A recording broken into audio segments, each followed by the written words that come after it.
I'm Sagar Vyas. I'm the Chief Information and Security Officer at Jolera. I look after various platforms and services at Jolera. So a little bit about Jolera real quick. We are a GSI, Global System Integrator, and MSP. We predominantly operate in Canada and in Portugal and 14 other countries. About 650 people globally. And so my organization, I spearhead automation, professional services, anything that's a technical platform essentially is what I spearhead.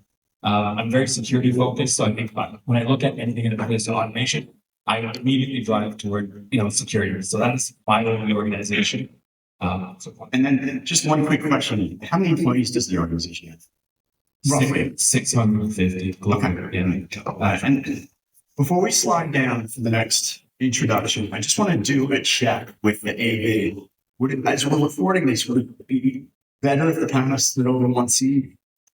Yeah, it's okay. I think they're good. All right. I just want to make sure that everyone's split up well. Okay, great. Next up.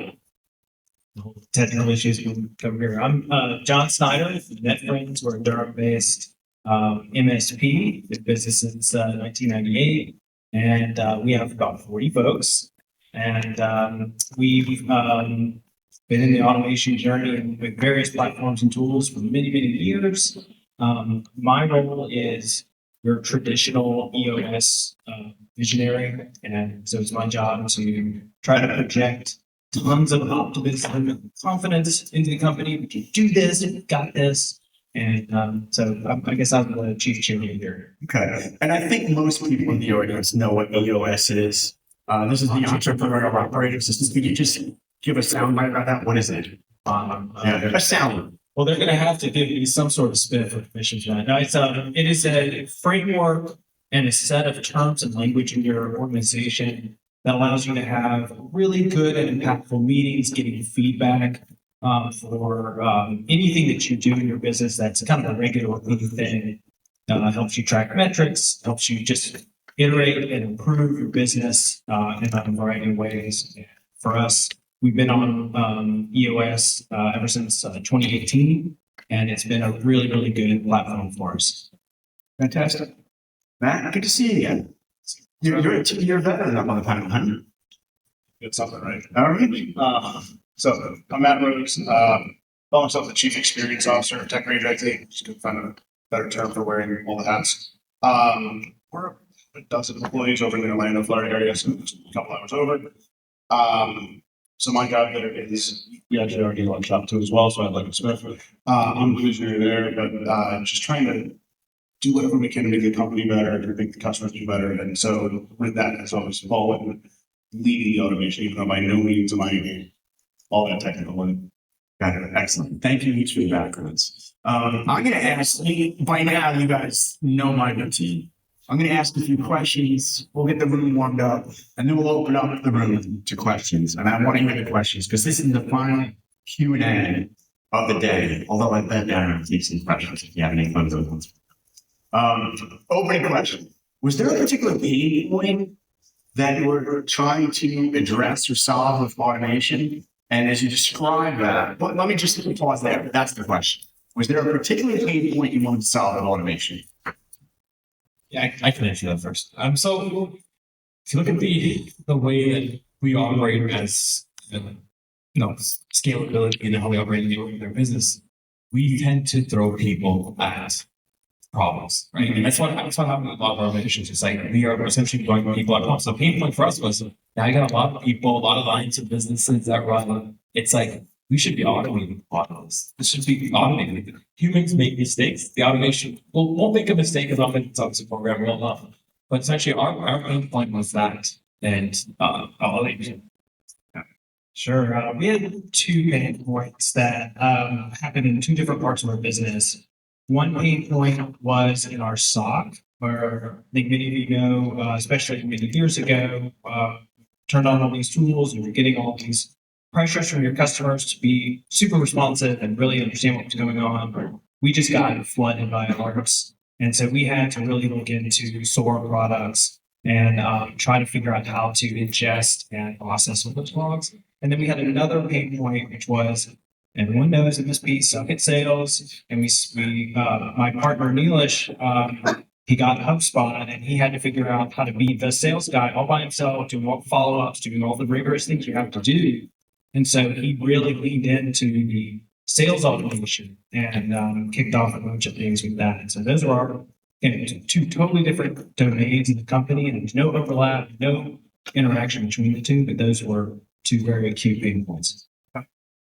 Ours was a little more typical, I think, and it's still talked about is that we got introduced in there and the team 3.5 years ago, I guess, and we had clients that were fortunate enough to be growing just after COVID. And the onboarding and the offboarding was just killing us. The amount of time we were spending was just really, I had 2 full-time techs on it. And so that was our huge gain point that we like it was worth every hour we put into it to try to get fixed. Okay, all right. Let's treat this like mini case studies. What I mean by that is that I want to spend a little bit of time with each one of you now dedicated and walk me through. You mentioned the pain point.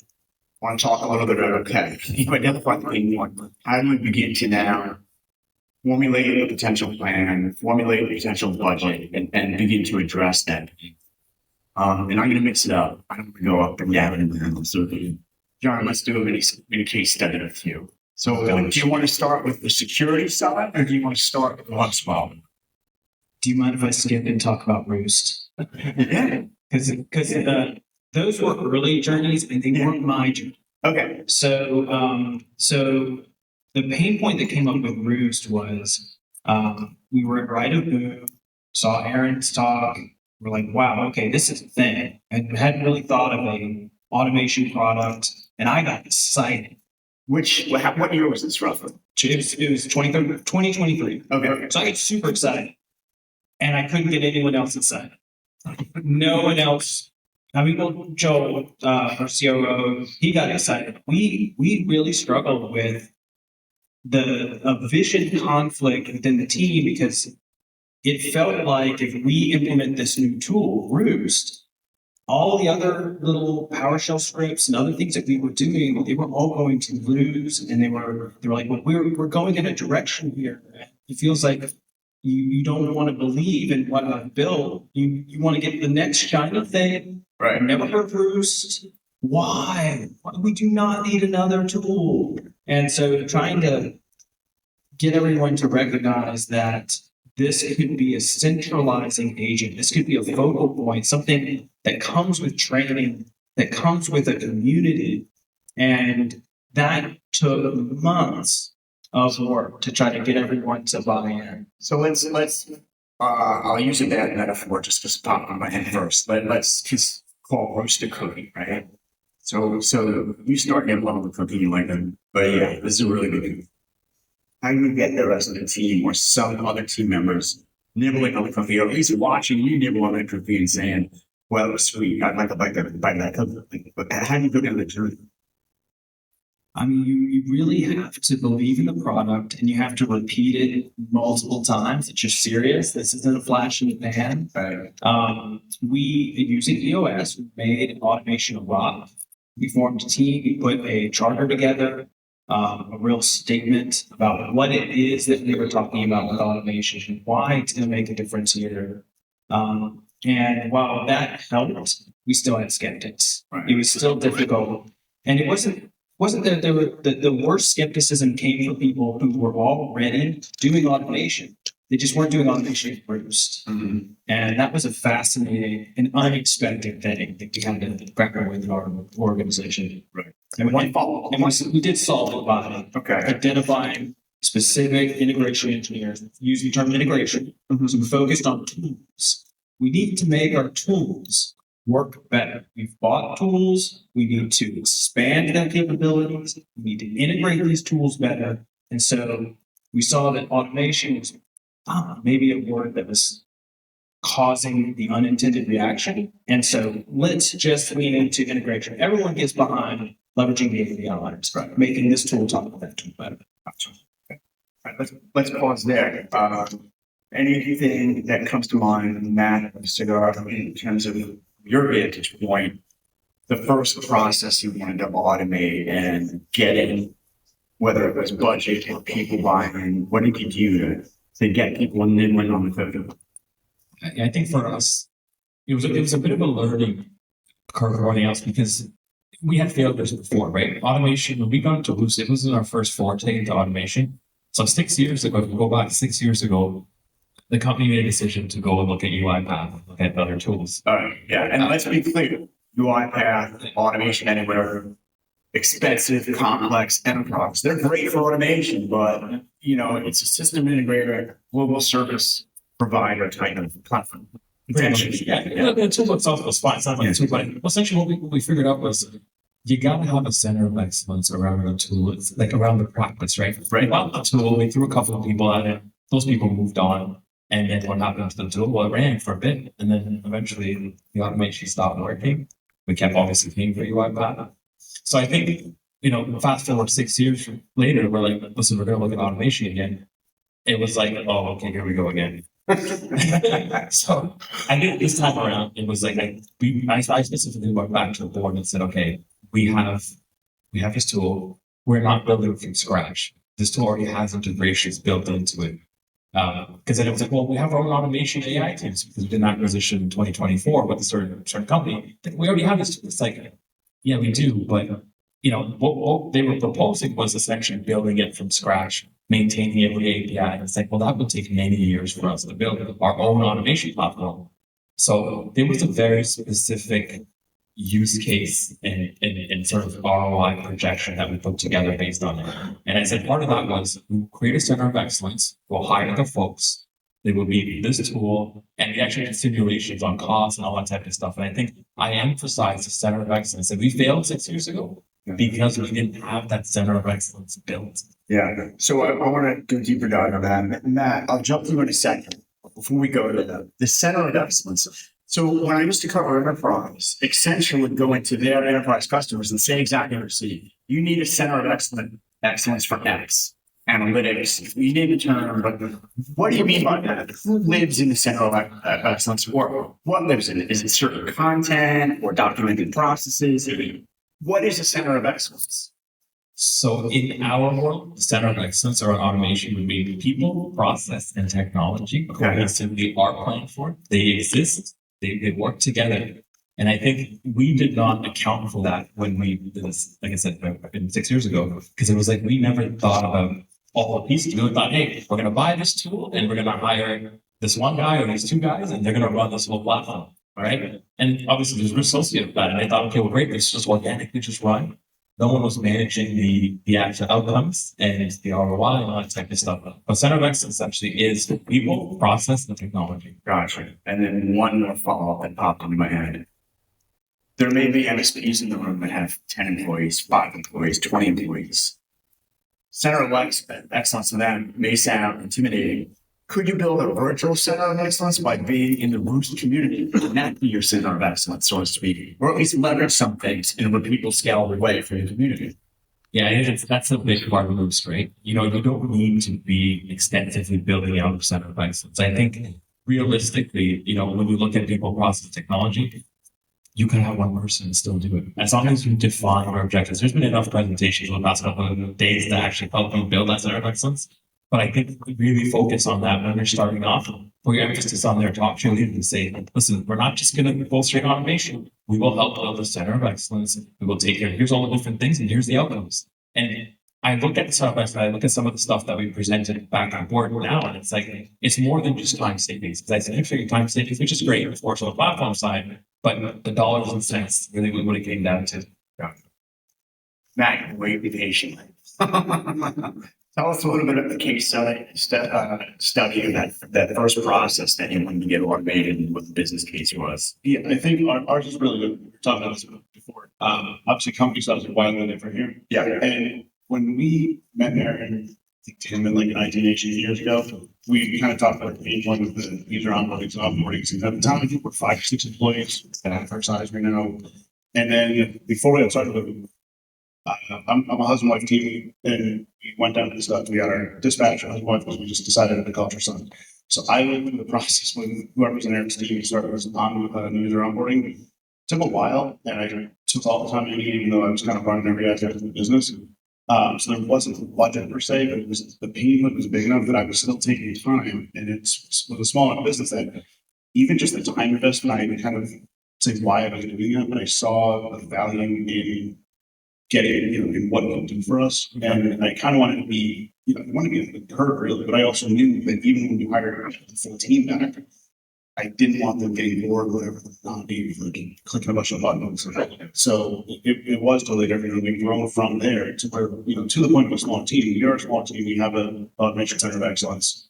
We bring the small team we have, the kind of leaders of each department, and try to push forward with what makes sense for every department.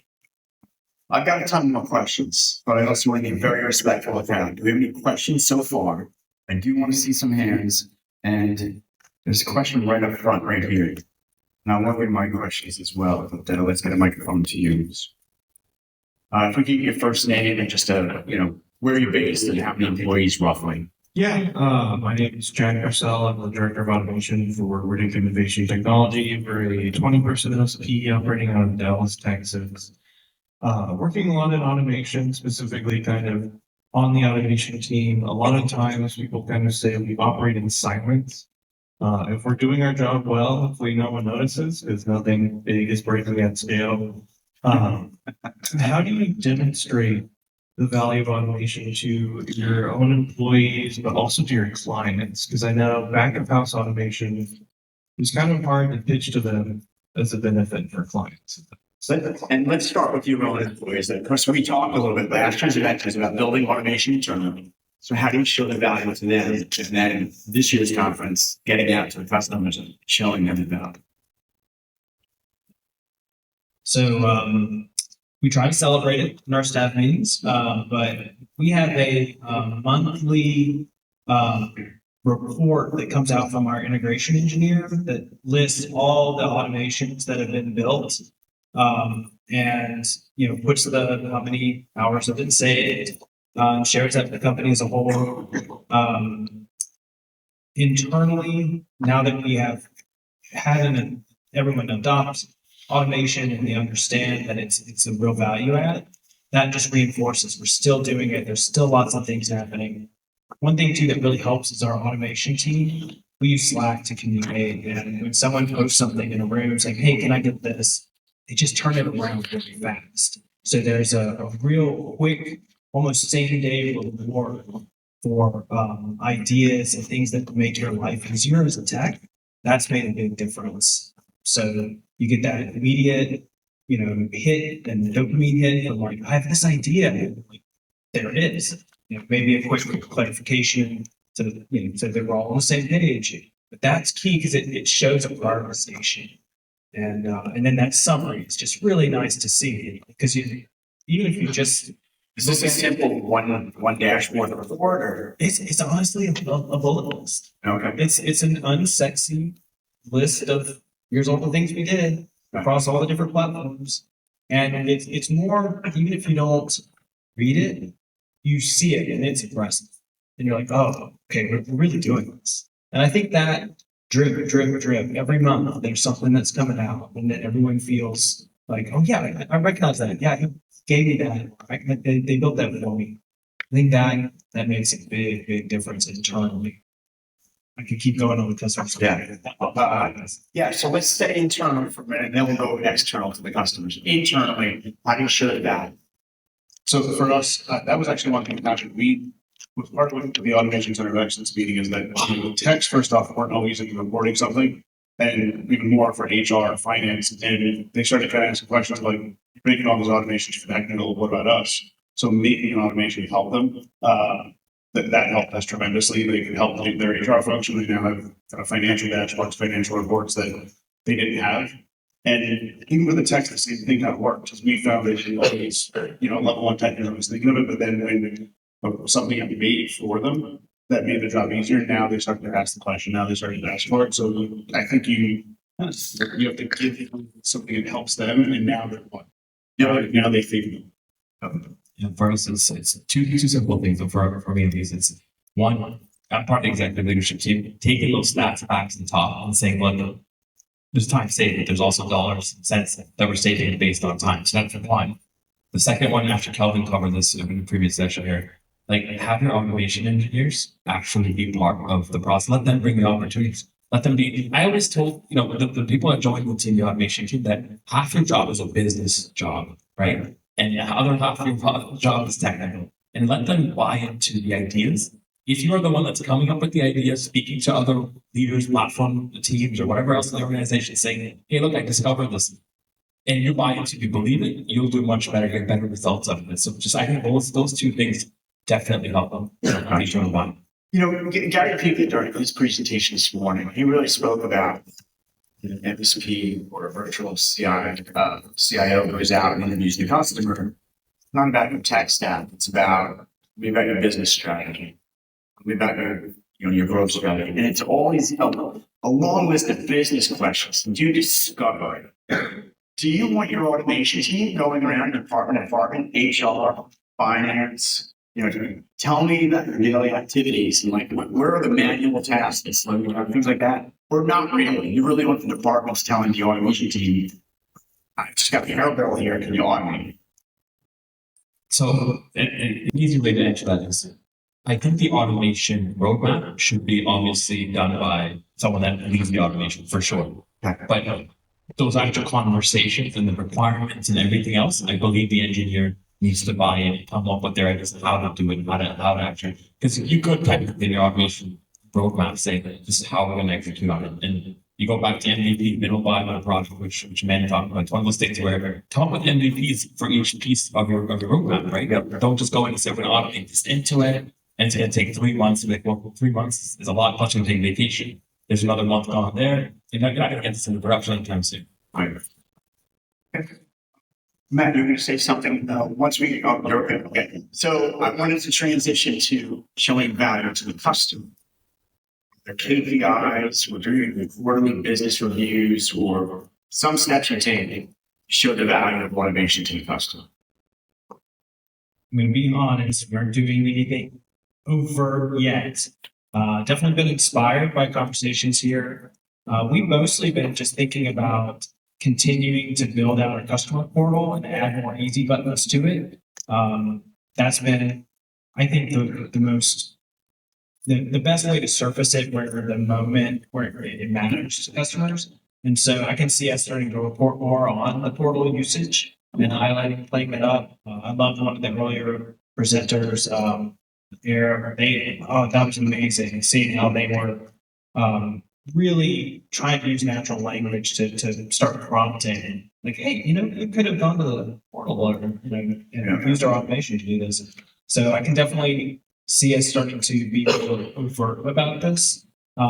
We talk about a lot of things in our TBRs with our customers, so we'll have to figure out what are we going to not talk about when we add this in, because it is already a crowded menu. Yeah. But I think it's worth it. I think this is something we do need to surface and start talking about.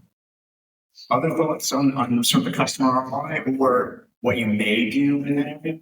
So we don't really do anything directly, but we have customers that are more and more, they're curious, they're hearing about the product they use that has some sort of automation. So I do talk about what we do internally, and some of our customers are like, well, could you help us with this? So we're trying to figure that out. So I think, we're not ready to do a launch, but I think it's a value, to what Gary Pickett said, to I think what a lot of the conversations have, I think that is where they're going to come to us, or customers are going to come to us with a lot of this stuff. And if we can kind of understand that for them, it's an opportunity to keep them more sticky. It's an opportunity to make some more money and gain some experience. So I think it's something we plan to do. We just aren't quite there. Excellent. Other questions? Come on, folks. No one gets out here alive without questions. All right, I have a follow-up question. Sagar, you haven't mentioned, sorry about the feedback. You had mentioned, your company was on UI path years ago, right?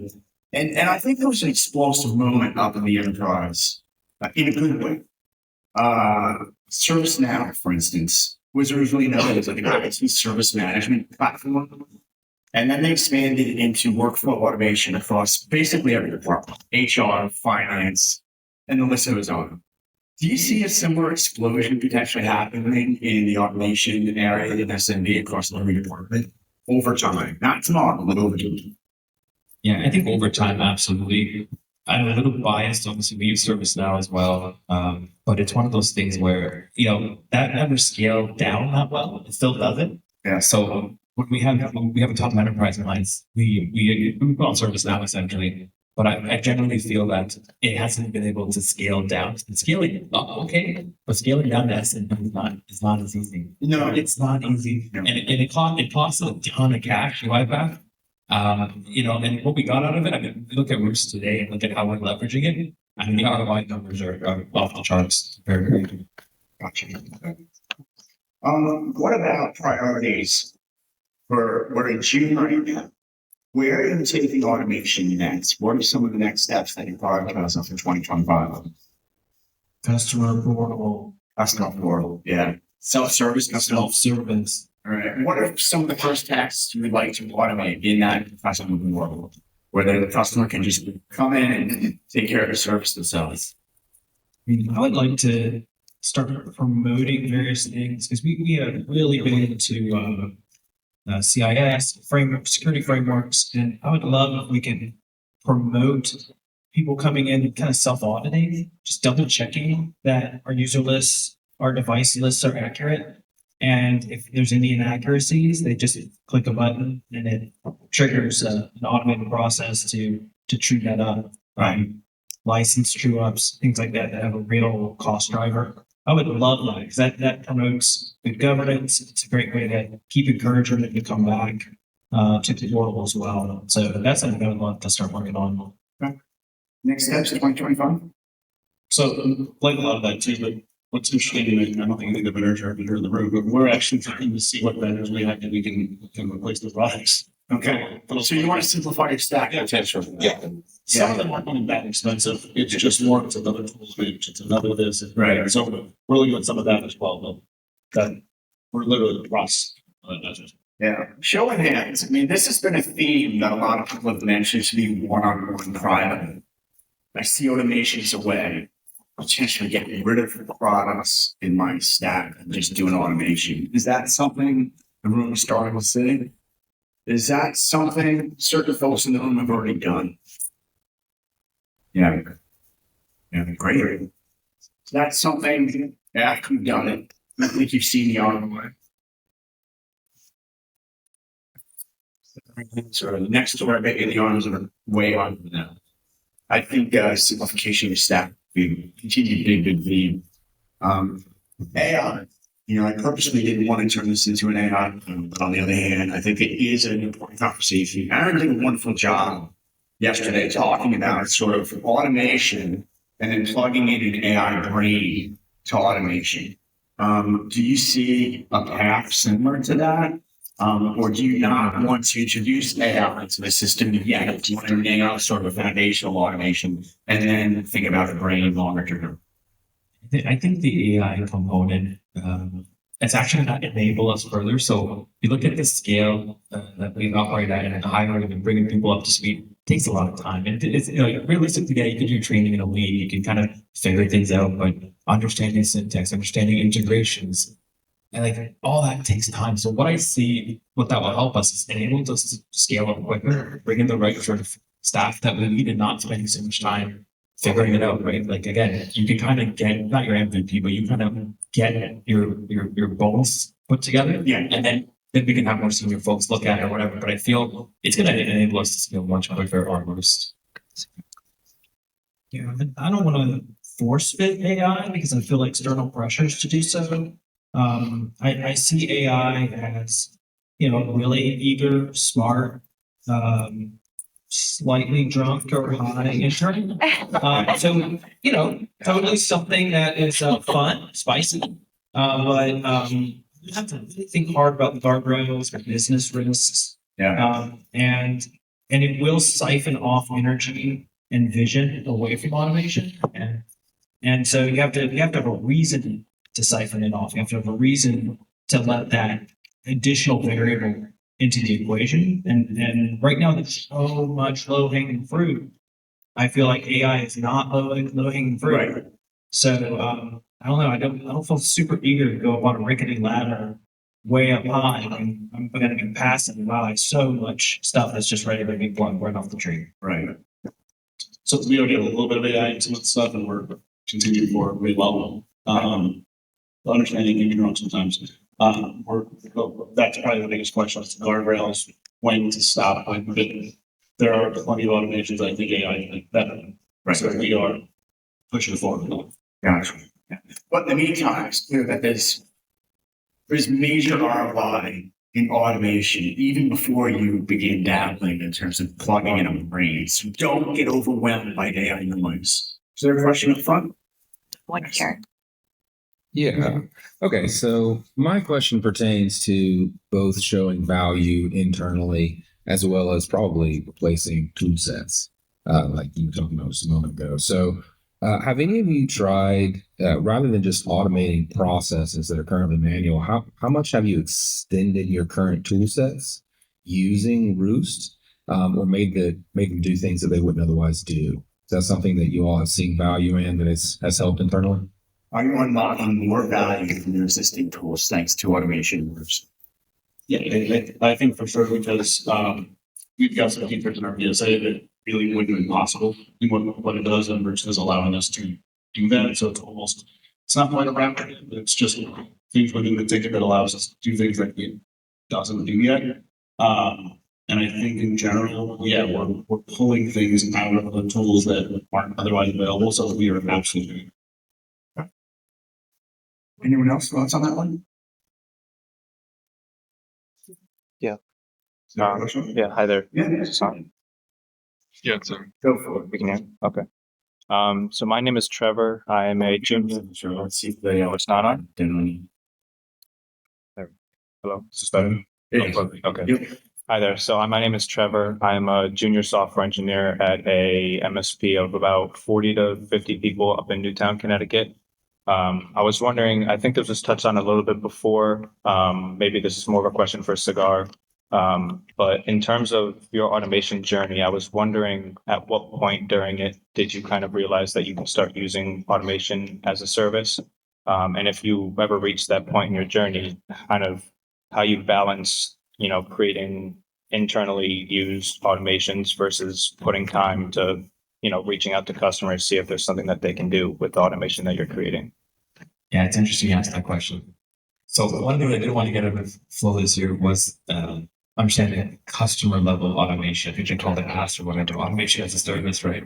Your mother would be proud. So I remember, so one of the challenges that we have, right? And especially when you look at the certain verticals that we have customers in healthcare, financial, and banks.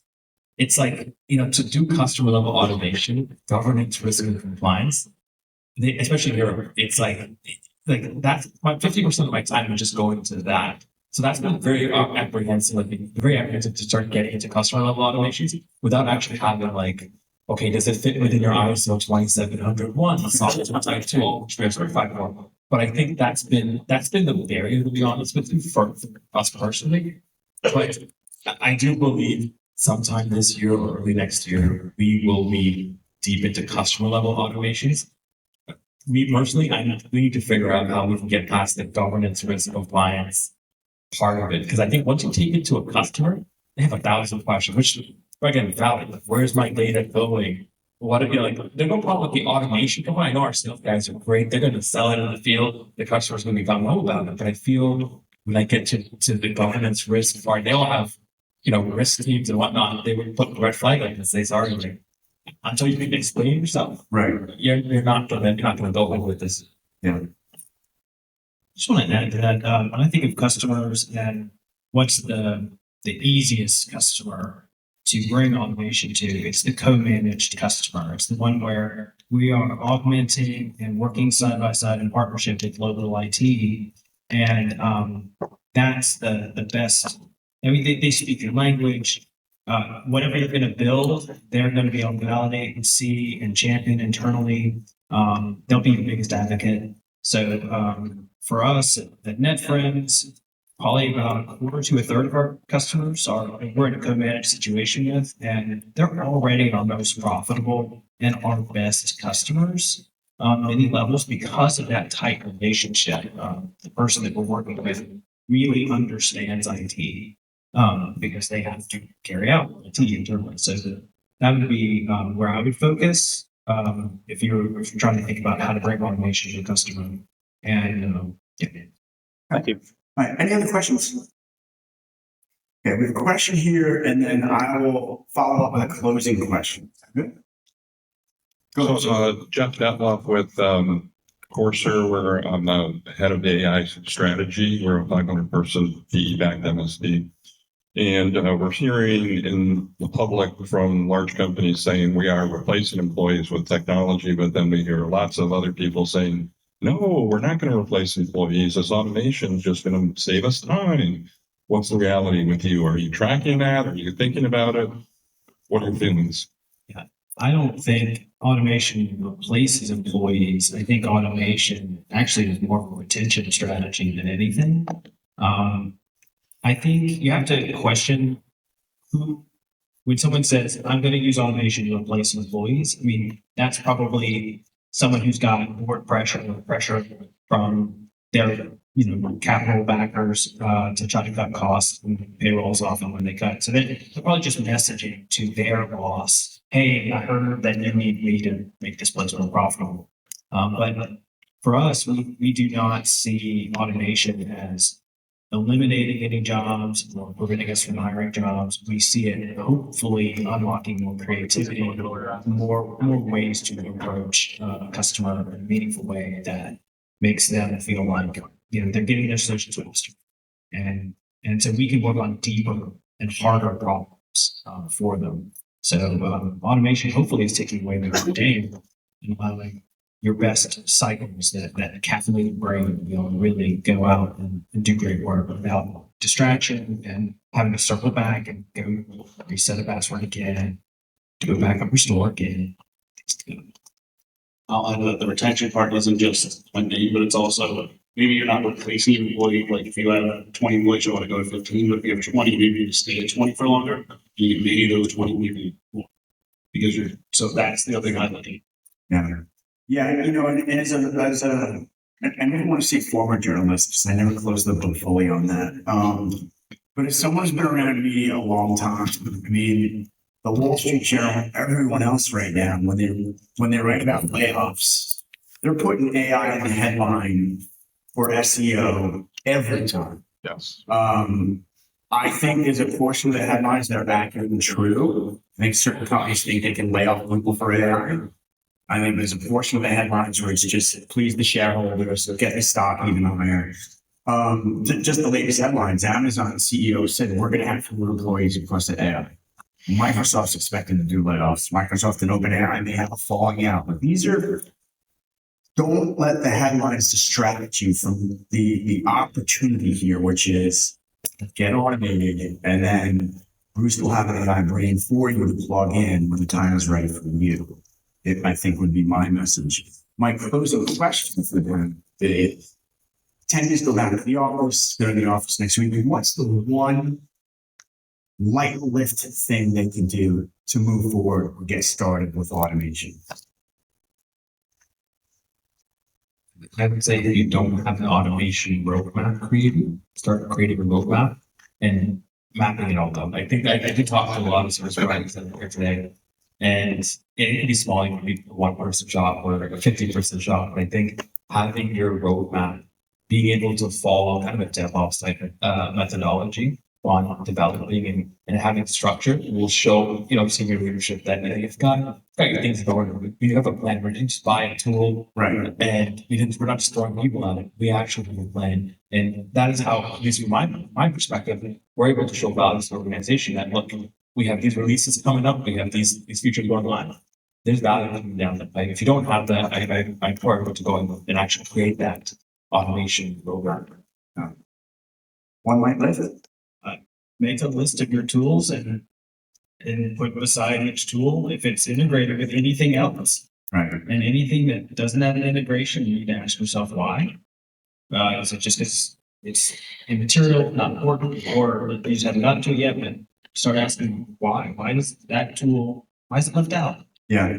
Yeah, Gaston did a good job. Just want to get people saying, take inventory of your applications. In inventory. Yep. And just write down whatever you think of. It doesn't have to be perfect or exhaustive. Just start writing what Yeah. tools you use. Yeah, and I would go at tools and applications, get the list. Yep. I would say as we went through this journey, if you're using Rewst or something else, or you're using the creative to create, kind of decide the ROI, bringing somebody on, even if it's a fractional, something where you can actually kind of turbocharge that, because that we had great ROI already. We actually brought in a resource, so much better. So I just realized, look at the tools, look at that ROI where it can be. Yeah, I think last year on the final when I spoke about shiny objects, and you and I were saying, "Oh, it's new. I want to be the one," and you were wise enough to get that other talent. And so fantastic. So, have a hand for our panelists. Thank you very much.